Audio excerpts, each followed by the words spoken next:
Hi, I'm Callie from CRK Training Blog. I'm here today with Bandit again, and the topic for today's blog video is cues. So I thought that this might be a fun thing to just discuss a little bit what a cue really is, how the horses recognize cues, and then just some other interesting things that I have to share on this topic. So a cue is simply a signal for the horse to do something. And a cue can be something we train. For example, we can train that a rein cue means asking the horse to turn, or we teach the horse that a leg cue means go forward. And we've got lots of cues that we train the horse for. But what we have to remember is that there's actually lots of cues that the horse is picking up on that we are not even realizing that we're giving the horse. So for example, it could be a weight shift before we ask for an upward transition. It could be the fact that we have a habit of gathering our reins before we ask for a transition into a trot. The horse can start to basically pick their own cues and start to anticipate different things that we do. Cues can also come from the environment. So horses can pick up on different things in the arena that they know that they're going to be doing different things that day. Some horses will pick up on cues depending on what equipment that they're being ridden in. And again, what's interesting is that we have to think about the cues that horses are reading that we're not necessarily meaning for them to read. Like the example I gave with picking up the reins before we're asking for an upward transition. If you're having a problem, like maybe you notice that your horse seems like he transitions too early and like he's going into the trot before you're even asking for it, take a minute to think about little things that you could be doing that might be signaling the horse that you're not even aware of.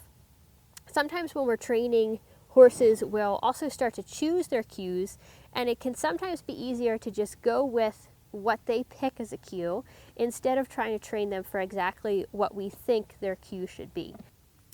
Cues can also become very subtle. So for example, when we're asking for a bending response from our horse, we might start by thinking about using our inside leg. So we're coming into a turn, we want a little bit more bend, and we put on the inside leg and we squeeze with the inside leg.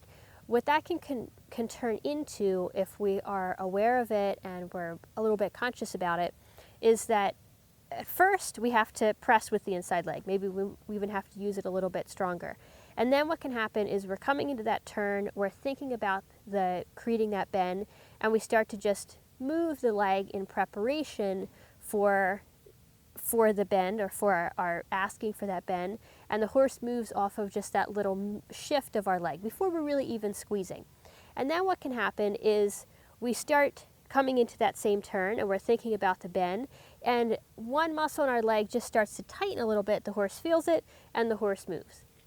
That's how cues can be a lot more subtle, and that's a little bit whereas the horse starts kind of choosing their cues, the horse is picking up on those little things that are happening even before we are giving the conscious press with the leg to ask the horse to move over cue. Things can start to get really subtle. And I find it interesting that when I'm working with a specific horse for an extended period of time, I start to find that a lot of the things that I do with them get really subtle. And I think it might be a little bit related to actually a study that was done in the 1960s by William Condon. And what he did is he basically took films of couples and families just interacting, and he noticed that with these people that knew each other very well within families, there were micro rhythms. So he took his film and he basically broke it down into frames that were 1/25th of a second, and he would find these little micro rhythms of, for example, as you know, maybe the husband was talking and would raise his hand, the wife's shoulder would go up. And just these little things that the people were all kind of interacting with each other with their body movements and with different patterns of movement. And it's not something that we do consciously, but it's something that starts to happen with people that we get to know very well. And I think the same thing happens with our horses, especially when we're handling them and especially when we're riding. We start to have little tiny movements. The horse starts to learn us. We learn how to respond to the horse, and we can start to have things that are just really subtle, and it feels like we're thinking it and the horse is responding, which is a really cool feeling. So this is my discussion on cues. If you have anything to add, please leave a comment. And you can see here, he's picking up on some kind of a right micro rhythm as he's trying to nibble my hand.